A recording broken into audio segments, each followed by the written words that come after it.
buenas tardes, tengan todos ustedes. Primeramente, agradecer a los organizadores de este segundo Congreso Sudamericano de Museos Universitarios y a la Secretaría de Extensión Universitaria y Bienestar de la Universidad de Buenos Aires.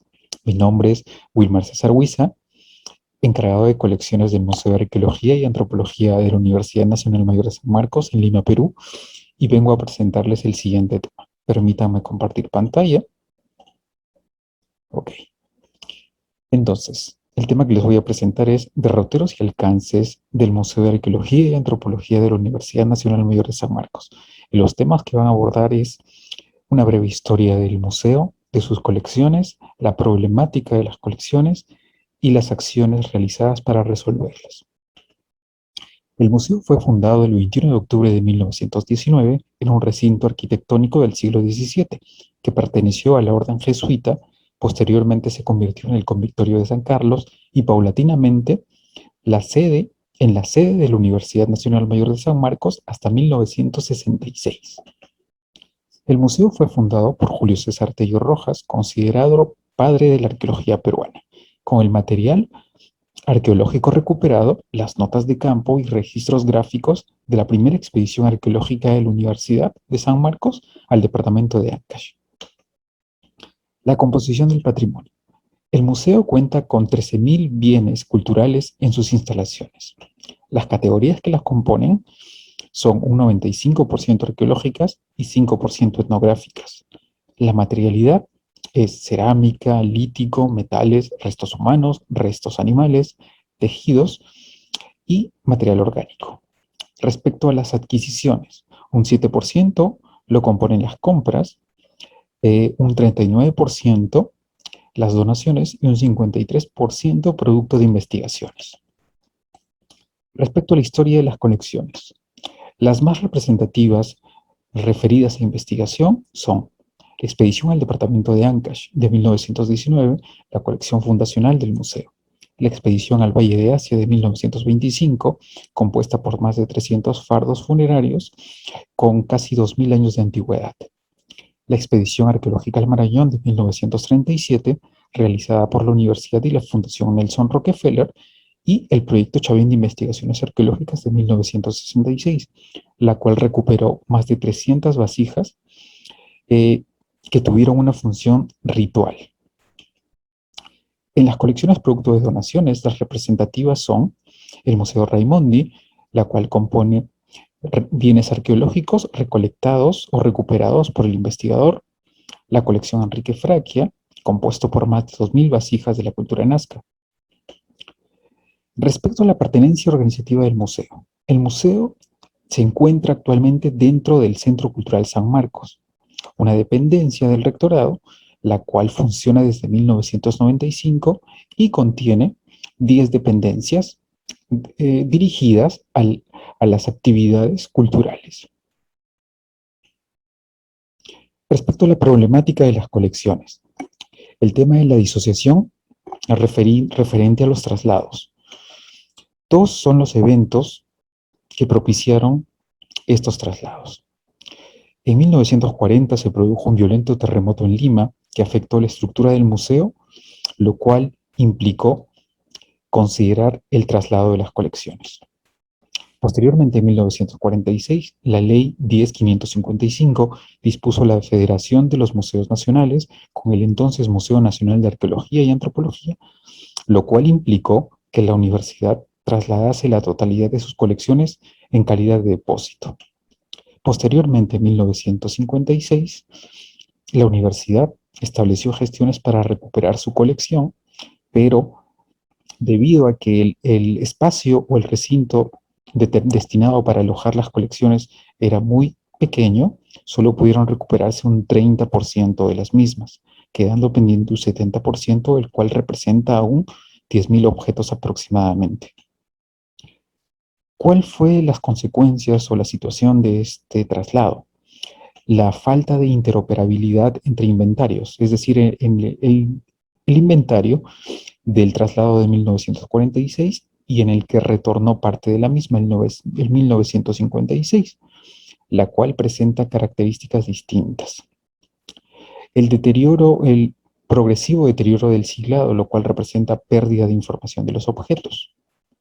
Y además, las colecciones no solamente se encuentran separadas en un sentido espacial, sino que la colección que aún se encuentra en el Museo Nacional es complementada o se complementaría con el archivo Julio César Tello, las cuales son las notas de campo de las investigaciones recolectada por el entonces director. Las acciones que se han realizado para abordar este tema es el siguiente.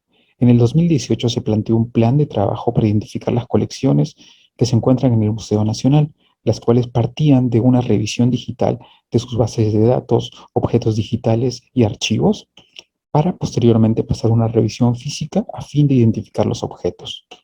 Cabe mencionar que esta identificación busca además establecer por parte de la universidad responsabilidades en la conservación de los objetos. Respecto ahora a la problemática de la documentación.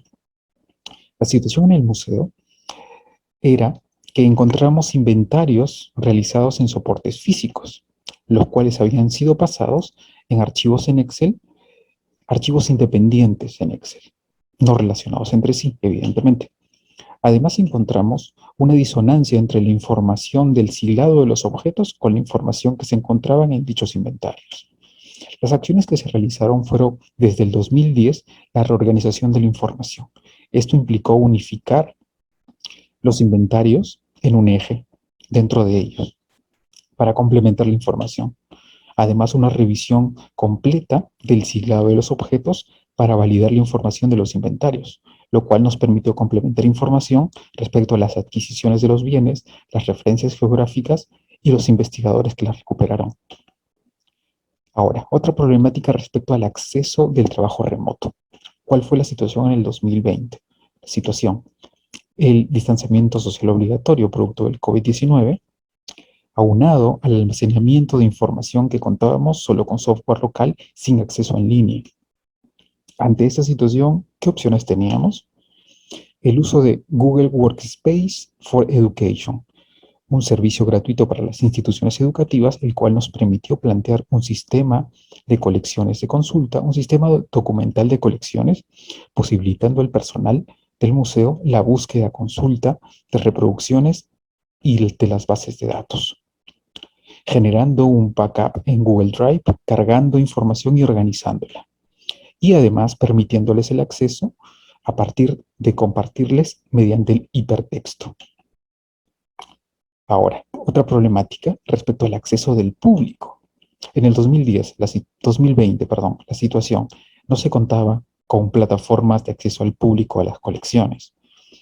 Esto referido a que solamente alrededor de 550 objetos, que es una cantidad muy poca de la totalidad de las colecciones, eran de conocimiento público, lo cual implicó identificar las necesidades, las cuales eran establecer mecanismos de acceso público del patrimonio que la institución custodia. Y las acciones fueron, en base a las fichas informativas de cada objeto, establecimos grupos de colecciones, lo cuales pudimos alojarlos en la plataforma ISO, lo cual nos permitía almacenar y publicar en formatos de PDF, la cual, como resultado, logramos hacer de acceso público 192 registros de objetos abordando 4 colecciones. Además, también utilizamos la plataforma Flickr, la cual nos permitió agrupar, generar álbumes y publicar fotografías en un total de 766, abordando 5 colecciones. Además, generamos narrativas en función de los historiales de las piezas, es decir, plasmando las vicisitudes del objeto desde su descubrimiento hasta nuestros días, mediante la plataforma Timeline.js, generando líneas de tiempo interactiva. Un ejemplo de ello es una de las piezas emblemáticas, el manto blanco de Paracas, la historia de un viaje. Respecto a más acciones realizadas, es una propuesta que planteamos de co-crear referencia, es decir, en el cual el público puede establecer, o buscamos, mejor dicho, establecer una interacción, un diagrama de flujo entre museo, el público y del público al museo, incorporando las significancias, referencias, saberes del público. Y para esto nos consideramos valer de la plataforma que ya contamos con Flickr, la cual nos permite los comentarios de los usuarios y etiquetar los objetos. Y sería a partir de toda esa información brindada por los usuarios y el público que pudiésemos tomar esa información e incorporarla en próximas exposiciones virtuales para impulsar la colaboración del público. A manera de conclusión final podemos mencionar que la colección es un conjunto de objetos cuyo agrupamiento debe formar un conjunto relativamente coherente y significativo. Los objetos culturales son una fracción de la historia que necesita ser ensamblada por medio de una explicación. El sistema de documentación está compuesto por un conjunto de elementos que se relacionan entre sí y debe resultar funcional tanto en su versión manual o informatizada. Y considerar la importancia de incorporar las significaciones del público sobre los objetos para fomentar el uso social de las colecciones a partir de la construcción colaborativa de los discursos del museo. Muchas gracias por su atención. Quedo presto y les dejo mi contacto para poder absolver algunas dudas o comentarios o establecer alguna colaboración. Gracias.